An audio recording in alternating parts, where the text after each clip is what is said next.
biasanya kesiswaan itu kondisi kasus di kesiswaan tuh tiap hari biasanya ada, walaupun itu kecil gitu ya. Tapi kemarin ini ada masalah yang lumayan besar. Biasanya emang terjadi perbedaan pendapat antara teman-teman di lapangan. Tapi fokus kita tetap di peraturan tata tertib sekolah. Nah, itu pun ada tahapan-tahapannya terhadap kasus itu. Dari sudut pandang mana kita bisa melihat.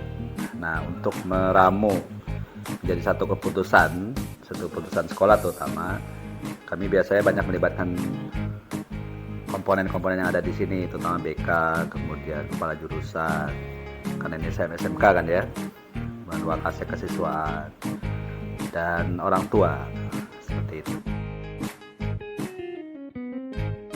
Tidak melihat kesalahan dan tidak melihat kebenaran. Kalau kami melihat bagaimana sekolah ini kondusif, kemudian dua kepentingan itu sama-sama terakomodir.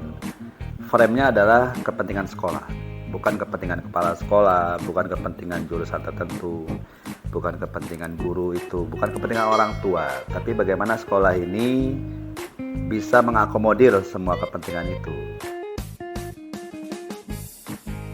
Tahapannya biasanya gitu, kalau ada 2 pendapat berbeda atau 3 pendapat berbeda atau banyak pendapat berbeda, kami biasanya duduk satu meja, satu ruang di sini. Biasanya kami kumpulkan beberapa kepentingan tersebut.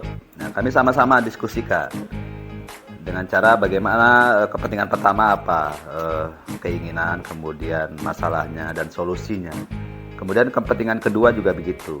Kita semua berikan ruang mereka untuk memberikan banyak solusi atau banyak permasalahan. Nah, dari situlah kami ngambil konklusi yang sama-sama tidak berpihak pada 2 itu. Dan kami juga memberikan arahan pada 2 kepentingan itu, bagaimana masalah ini atau kepentingan ini sama-sama kita wujudkan dengan kondisi sekolah yang kondusif gitu kan. Dan kami sekolah tidak memihak pada 2 kepentingan itu atau 3 kepentingan itu. Dan bagaimana kepentingan itu apabila nanti dari kepentingan 2 itu atau 3 itu kita ambilkan solusi, bagaimana solusi itu tidak memberikan akses kepada siapapun, pada orang tua, kepada sekolah, kepada 2 kepentingan itu, pada wali kelas, pada kepala program dan seterusnya. Jadi meminimalisir kemungkinan akses, meminimalisir kemungkinan bentrok atau konflik. Ya, biasanya kalau saya sih tidak melihat terjadinya insiden atau kasus. Jadi bagaimana kita bisa meminimalisir kasus atau insiden. Jadi makanya setiap pagi secara rutinitas kami melakukan pembiasaan di sekolah. Contoh saya misalkan setiap pagi menyambut kedatangan anak-anak di depan gerbang gitu kan. Terus menyapa dan memberikan semangat mereka untuk belajar, dan itu nanti juga petugas piket dan ada beberapa pengurus OSIS dan guru-guru tertentu atau wakasek yang kami juga arahkan juga untuk menyambut mereka. Jadi berharap teladan dari kita dan kedisiplinan yang diberikan oleh teman-teman guru dan anak-anak pengurus OSIS misalkan, itu bisa memberikan kebaikan buat dia. Pertama itu teladan. Yang kedua, biasanya kami juga mengadakan rapat rutin bulanan atau rapat rutin per 3 bulan, terutama untuk wali kelas, atau rapat rutin awal tahun. Di situ juga kami memberikan pembinaan kepada guru-guru mata pelajaran, wali kelas, kepala program, pada jurusan, untuk juga bagaimana bisa membina anak-anak, menerapkan kedisiplinan, dan juga memberikan teladan juga pada anak-anak. Kemudian yang ketiga, kalaupun nanti ada masalah, nah sebisa mungkin diterapkan dulu di jurusan masing-masing. Karena ini ada ada orang tua jurusan lah bahasa saya itu. Sebisa mungkin jurusan itu tanganin dulu, panggil wali kelas, dicari informasi latar belakang masalah itu, kira-kira kecil atau besar, kira-kira eksesnya bagaimana. Nanti wali kelas atau guru program, guru kepala program itu baru nanti dia akan diskusi dengan kesiswaan. kalau emang dia masih belum bisa memberikan solusi, kayak ini berat atau ringan. Kalau ringan sih mungkin kemungkinan wali kelas dan kepala program cukup. Paling nanti laporan ke koordinasi ke BK misalnya. Tapi kalau kita kena berat, baru nanti ke siswa. Jadi tahapannya sebelum ke kepala sekolah memberikan keputusan, step-step itu kalau memang sudah selesai nggak nyampe ke kepala sekolah. Tapi kalau kita kena berat dan eksesnya luar biasa, baru nanti kita sama-sama berembuk namanya diskusi. Biasanya kalau sebelum itu terjadi, biasanya sebelum kita sama-sama diskusi di ruangan ini ya, atau bersama saya lah itu.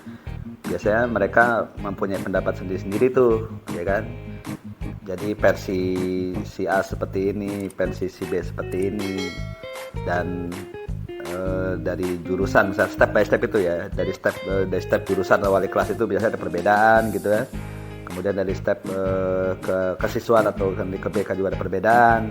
Nah, perbedaan itu nggak ketemu atau konflik makin besar, baru nanti biasanya satu ruangan di sini untuk ketemu semua. Dan alhamdulillah selama ini kalau sudah di sini nih, sudah di level sekolah, alhamdulillah tuh biasanya sudah reda itu. Bahkan kami sambil bercanda-bercanda, sambil ketawa, walaupun persuasif dan semua yang menurut saya secara umum, semua yang dilakukan secara kebersamaan, menurut saya hasilnya akan baik dibanding mereka sendiri-sendiri bekerja dan bergerak. Dilema etika itu kan ada tingkatannya ya, kalau ya, terhadap apa dulu, misalkan kasus anak atau kasus guru gitu ya. Ya tadi kalau kalau kita bisa minimalisir kejadian-kejadian yang menyangkut etika, itu bisa dengan tadi bagaimana kita bisa berikan teladan kepada anak. Kemudian bagaimana semua guru, wali kelas, kepala program bisa memberikan teladan pada anak. Kemudian bagaimana kita bisa memberikan pembiasaan di sini. Alhamdulillah sih pembiasaan kami itu banyak. Diawali dengan budaya positif, diawali dengan baca Quran, kemudian kedisiplinan datang pagi, kemudian mereka juga bagaimana bisa memberikan kontribusi kepada sekolah dengan membersihkan ruangannya, menjaga kebersihan, membuang sampah pada tempatnya. Itu minimalisir ya. Nah, kalaupun nanti ada kejadian misalkan guru atau siswa, secara bertahap biasanya saya secara personal. Kalau kenal guru misalkan, ya saya ketemu dengan gurunya, ngobrol langsung. Kemudian bagaimana masalahnya. Kalau memang terjadi antar guru atau antar lembaga di jurusan masing-masing itu terjadi, baru nanti kita rembuk bersama. Jadi intinya adalah bagaimana kebersamaan ini bisa diterapkan sehingga sekolah ini bisa kondusif. Nggak bisa kalau sekolah ini tidak ada kerja kebersamaan, nggak ada. Kolaborasi di sini nggak ada. Sehingga ya tadi budaya positif dilakukan di sekolah itu diantaranya kan kolaborasi, kebersamaan, tidak saling curiga, kemudian saling percaya dan tanggung jawabnya masing-masing. Itulah yang coba kita harapkan di sekolah ini bisa terjadi itu. Semua masalah mungkin tidak ada jawaban atau solusi. Tinggal bagaimana kita strategi mencari solusi itu. Tidak sendiri-sendiri, tidak masing-masing, tidak sektoral, tapi bagaimana kita semua rembukan sama-sama, semua yang terlibat dari kepentingan itu, sehingga keputusannya pun keputusan yang bersama. Kalau keputusan bersama kan enak, Bu. Mereka nggak usah lah nanti saya yang memberikan argumentasi. Mereka yang terlibat di sini mereka akan memberikan argumentasi dengan sendirinya. Jadi tugas saya malah lebih ringan. Insya Allah sih semua guru di sini terlibat berperan walaupun secara frekuensi bertemu dengan sayanya kurang. Tapi insya Allah guru-guru di sini ya atau anak-anak lah secara umum baik-baik semua dan gurunya juga baik. Cuma memang caranya mungkin berbeda. Itulah kekayaan kita. Mereka punya ciri khas, punya karakter, punya perbedaan pendapat, punya argumen. Monggo silakan disama-samakan. Argumen mereka itu muaranya ke sekolah kan. Cara monggo silakan. Nanti kalaupun nanti ada perbedaan cara baru kita sepakati. Seperti itu menurut saya. Jadi kalau saya mah berpikirnya positif aja ya. Kalaupun mereka berbeda pendapat, justru itu kelebihan mereka. Ada justru malah yang Yang kelihatannya sering kerjasama justru biasanya suka nggak suka pendapatnya atau suka kurang kontribusinya dibanding mereka yang tidak ketemu tapi tiba-tiba memberikan kontribusi. Ada kayak gitu, ada juga. Jadi macam-macam di sini ya. Ada yang sering ketemu tapi juga ada memberikan kontribusi, ada yang sering ketemu yang biasa-biasa saja, ada yang jarang ketemu tapi begitu dengan kontribusi bagus. Iya, ada yang begitu. Dan itulah kekayaan sehingga saya nggak akan memilah kalau kamu mau begini, nggak akan memilah. Saya memilah semua itu potensi, cuma caranya saja yang berbeda gitu ya. Masuk sama ibu misalkan, ibu sering ketemu, ya mungkin kalau ibu memberikan kontribusi alhamdulillah, kalau enggak ya nggak apa-apa gitu. Mungkin caranya seperti itu mungkin ya. Banyak pelajaran ya, kita ini manusia ya, manusia menghadapi manusia. Jadi mudah-mudahan dari manusia-manusia yang ada di sini semua memetik pelajaran masing-masing, entah dari aspek mana dia, monggo silakan. Karena kan kita sudah guru di sini kan sudah luar biasa pengalamannya. Kemudian dari kualifikasinya pun hampir rata-rata di sini 60% itu S2 semua. Jadi tidak perlulah kita ajarin seperti anak kecil. Dengan berinteraksi seperti ini langsung atau secara personal saya bertemu, itu salah satu cara untuk meminimalisir terjadinya dilema-dilema etika atau dilema moral sekalipun gitu ya. Sehingga saya berharap kondusivitas sekolah dengan kita sering berinteraksi, mudah-mudahan itu jadi solusi lah.